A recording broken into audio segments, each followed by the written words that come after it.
Learn Excel from Mr. Excel Podcast, episode 2235, the filter function in Excel.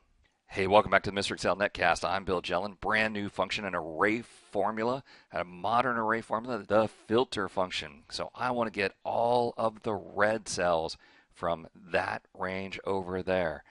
Equal, filter. Here's the array.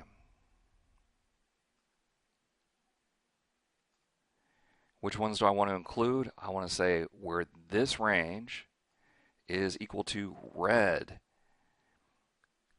And what do I do if there isn't anything? Yeah, let's just leave that empty for right now. All right, so there's all my answers. Copy the titles over, name, team score.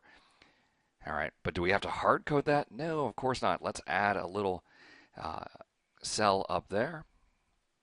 So if B4 to B16 is equal to F1, dollar signs? No need for dollar signs. All right, so see, we got less answers.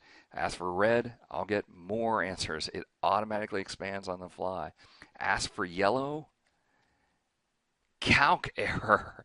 CALC error, that means that there currently is that's a brand new error. There's currently no answer that will appear, but it's possible that it will give us an answer later when we get yellow. Now, to prevent the CALC error, let me change that yellow back to blue.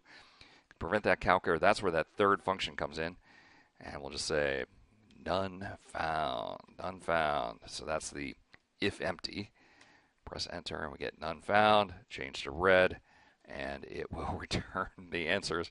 I'm loving these new array functions.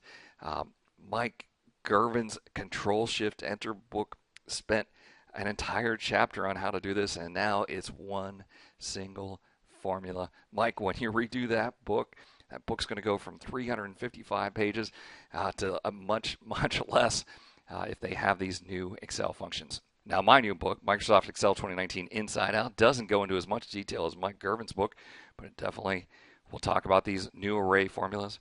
Thanks for stopping by. We'll see you next time for another Netcast from Mr. Excel.